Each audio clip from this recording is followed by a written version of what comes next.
মামলা তদন্তকারী অনেকজন আসামিকে নাম উল্লেখ করে মামলা সম্পৃক্ত করেছেন এবং বিশেষ করে মামলা তদন্তে ফয়সাল করিমের নাম আসছে এবং তার সাথে রাব্বানী নামে একজন আওয়ামী লীগের নেতার নামও সম্পৃক্ততা হয়েছে এবং আরও অপর আসামিকে নাম আসছে এবং তাদেরকে দিত করা হয়েছে।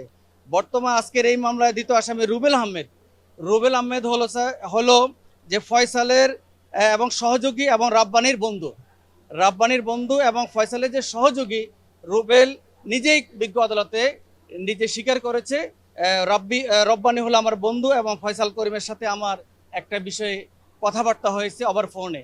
এই কথা সূত্র ধরে এবং ফেসবুক এবং ইনস্টাগ্রামের সূত্র ধরে মামলা তদন্তকারী কর্মকর্তা এই আসামিকে ধৃত করে আজকে বিজ্ঞ আদালতে এনে 10 দিনের রিমান্ড প্রার্থনা করে।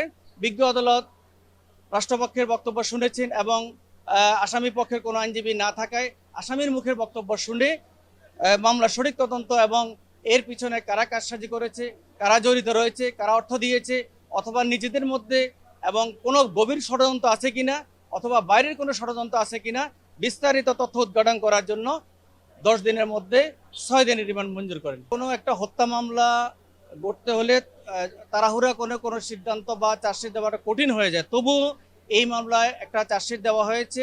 পাশাপাশি মামলা তদন্ত এখনও চলমান রয়েছে।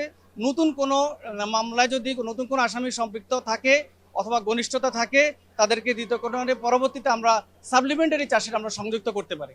হ্যাসেল ফ্রি জীবনের smart companion Walton home and kitchen appliance.